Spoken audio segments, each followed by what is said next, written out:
네, 오늘 이렇게 면접에 대해서 다양한 팁들도 말씀 주셨는데요. 지원자 입장에서는 면접에 합격을 하게 되면 마지막 단계인 레퍼런스 체크를 합니다. 근데 다만 레퍼런스 체크는 지원자 입장에서도 어떤 절차로 진행되는지, 그리고 그 안에서는 어떻게 과정이 이루어지는지에 대해서는 궁금한데요. 레퍼런스 체크의 절차와 대응 방법에 대해서 말씀해 주실 수 있을까요? 네, 우선 레퍼런스 체크는 경력이 어느 정도 쌓여 있는 경력자한테 진행을 하는 절차이고요. 그래서 신입이나 주니어분들은 사실은 거의 겪을 일은 없으실 거예요. 보통은 고위 연봉에 회사에 기여해야 될 책임과 역할이 큰 포지션인 경우에 레퍼런스 체크를 많이 하거든요. 아니면 어떤 회사는 모든 직원을 다 그런 식으로 절차를 두고 뽑기도 합니다. 근데 큰 회사가 그렇게 큰 비용을 들여서 하는 거고요. 제 보통의 일반적인 상황에서는 일단 레퍼런스 체크 자체가 경력직이고 어느 정도 회사에서 기대하는 역할이 있는 상황에서 면접을 본 사람인데 합격 가능성이 높거나 합격에 거의 도달한 상황에서 진행을 하게 됩니다. 이때 이제 면접관은 이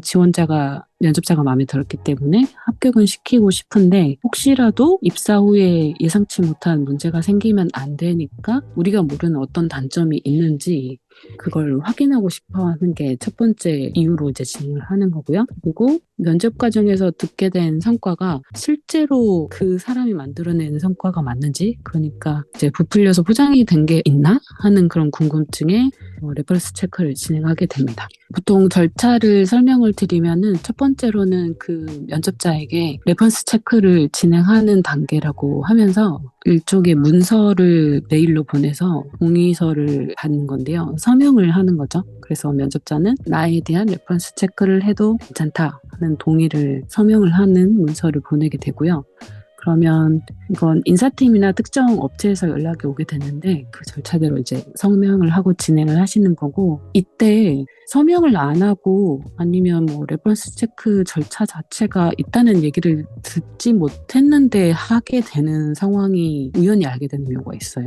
이거는 명백하게 불법이거든요. 그래서 그 인사팀에 항의를 하셔야 됩니다. 왜 나의 동의를 구하지 않았는데 내 개인정보에 대해서 알아보고 있느냐 하는 취업 활동에 대한 권리 침해를 행한 거기 때문에 요구를 하셔야 되고, 이 부분에 대해서는 검색을 하시면은 어떻게 대응해야 될지는 좀 찾으실 수 있을 겁니다. 그리고 이제 이어서 보통의 절차에 대해서 말씀을 드리면은 레퍼런스 체크는 회사에서 주는 요건들이 있어요. 우선은 면접자가 스스로 지정한 레퍼리, 그러니까 나에 대해서 레퍼런스를 설명을 해줄 사람이죠. 그런 사람을 뭐 상사나 동료, 같이 일했던 어떤 팀원을 골라서 최소 한 명인데 한 명은 사실 거의 없고 두세 명 정도를 이름이나 연락처를 달라고 합니다. 그래서 어떤 일을 같이 했던 사람인지, 그러면 이 사람들에게 연락을 해서 면접자에 대해서 어떤 일을 같이 했고 어떤 점이 장점이라고 느꼈고 어떤 게 좀 미흡해서 개선을 하면 좋을 것 같다, 뭐 이런 얘기라던가, 아니면 뭐 우리 회사에 오면은 이 면접자가 이런 일을 하게 될 텐데 어떻게 생각하느냐, 이런 조언을 받게 되는 거죠. 그리고 또 하나는 이제 가장 걱정하시는 방식인데 비지정 레퍼리라는 걸 진행을 하게 됩니다. 비지정 레퍼리라는 건 뭐냐면은 면접자가 같이 과거에 일했던 사람들 중에 회사나 레퍼런스 체크하는 업체에서 임의로 사람을 선정을 하는 겁니다. 그래서 그 사람에게 별도로 비공개로 연락을 해서 이 면접자랑 같이 근무를 한 게 맞는지 우선 확인을 하고 지정 레퍼리들에게 질문했던 것 같은 동일한 방식을 진행을 합니다. 이거는 왜 하게 되느냐면은 지정한 레퍼리를 면접자가 보내준 경우에는 이미 어느 정도 신뢰관계가 있고 친분이 있어서 우호적으로 답변을 할 거라는 걸 예상하기 때문인데요. 회사에서는 예상치 못한 리스크를 파악하고 싶어서 레퍼런스 체크를 하는 거기 때문에 비지정 레퍼리에 대한 신뢰를 더 하는 상황에서 이런저런 질문을 진행을 하게 되는 거죠. 그러면 나랑 같이 일했던 사람을 어떻게 찾아내서 연락을 하게 되는 건가요? 하는 질문을 하실 텐데요. 보통의 상황에서는 앞서 말씀드렸던 여러 직종 커뮤니티 사이트에 들어가 보면은 그 회사에서 근무하고 있는 사람들의 목록이 뜨거든요. 그러면 근무 기간이 겹치는 사람이 발견이 되면은, 그리고 업무를 협업했을 거라고 아니면 같은 팀이었을 거라고 추정이 되는 사람을 프로파일을 발견하게 되면은 인사팀이라든가 레퍼런스 체크하는 업체에서 그분에게 연락을 하는 거죠. 저희는 어떤 분의 채용건으로 레퍼런스 체크를 하고 있는데 몇 가지 시간을 내서 여쭤봐도 될까요? 이런 식으로 이제 정보를 얻게 되는 겁니다. 이때 그러면 나는 누구와는 사이가 안 좋았고 사실은 어떤 회사에서는 되게 안 좋게 나왔는데 어떡하지 하는 걱정을 하시는 분들도 있을 거예요. 이럴 때는 사실 가만히 있으시거나 그것도 선택이겠죠.